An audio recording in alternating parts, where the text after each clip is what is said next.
Hello, sixth form. Today we're going to continue reading Billionaire Boy, Chapter 15. Chapter 15, Nip and Tuck. There was something very peculiar about Mrs. Truffle today. She looked the same, but different. As Joe and Lauren approached the serving counter, Joe realized what had changed. The loose skin on her face had been lifted. Her nose was smaller. Her teeth were capped. The lines on her forehead had been erased. Her eye bags had disappeared. Her wrinkles had gone. Her breasts were much bigger. But she was still limping. Nose smaller, teeth capped, forehead lines erased, eye bags disappeared, breasts larger, still limping. Mrs. Truff, you look really different, Joe said, staring at her. Do I? Replied the old dinner lady with mock innocence. Now, what do you two fancy today? Roast bat with all the trimmings, soap souffle, cheese and polystyrene pizza. It's hard to choose, faltered Lauren. You are new, are you, girl? Asked Mrs. Truffle. Yes, I just joined the school yesterday, replied Lauren, surveying the dishes and trying to work out which one was the least horrible. Yesterday? That's strange.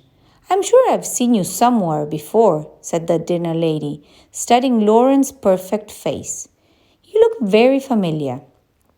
Joe butted in. Did you have the hip replacement operation yet, Mrs. Truffle? He was becoming increasingly suspicious. The one I gave you the money for a couple of weeks ago, he whispered so Lauren wouldn't hear. Mrs. Truffle began to jabber nervously. Well, no, not yet, dear. Why don't you have a large slice of my very tasty underpad flan? You spent the money I gave you on plastic surgery, didn't you? Hissed Joe. A bead of sweat trickled down her face and plopped into her badger snot soup. I am sorry, Joe. I just always wanted to have a few things done, pleaded the dinner lady. Joe was so furious he felt he had to leave instantly. Lauren, we're going, he announced as she followed as he stormed out of the dining room. Mrs. Truffle limped after them. If you could just lend me another 5,000 pounds, Joe, I promised I'll have it done this time, she called after him. When Lauren finally caught up with Joe, he was sitting alone in the far corner of the playground. She gently put her hand on his head to comfort him. What was all that about lending her 5,000 pounds? She asked. Joe looked at Lauren. There was no way of avoiding telling her now.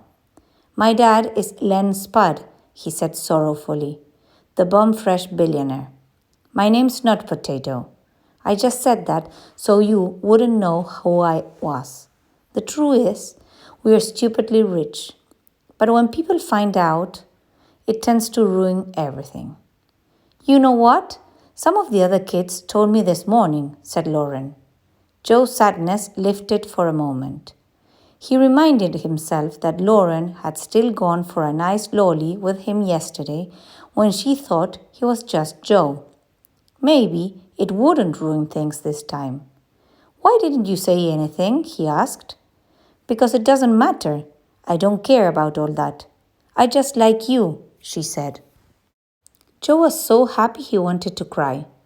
It's strange how sometimes you can be so happy it goes all the way around to sadness. I really like you too. Joe moved closer to Lauren. This was the moment to kiss. He closed his eyes and pushed his lips together. Not here in the playground, Joe. Lauren pushed him away, laughing. Joe felt embarrassed. He had even tried. I'm sorry. He quickly changed the subject.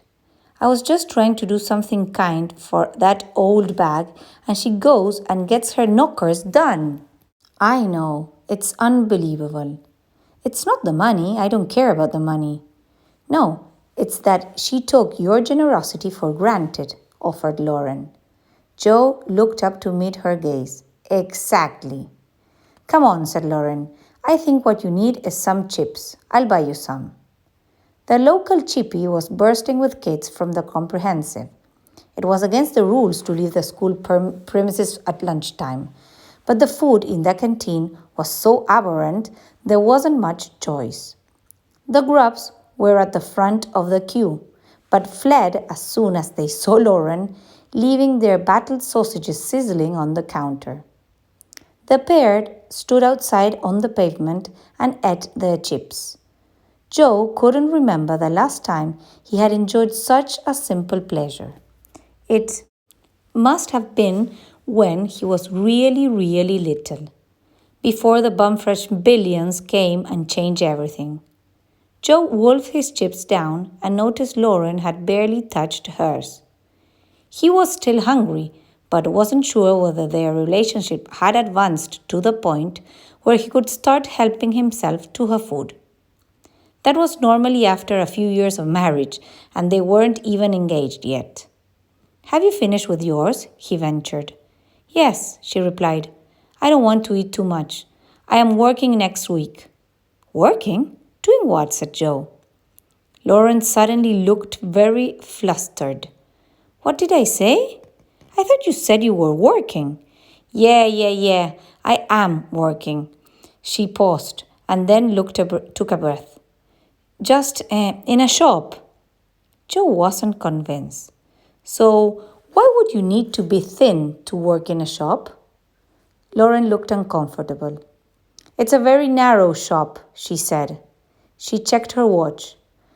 We've got double math in 10 minutes. We'd better go. Joe frowned. There was something strange going on here.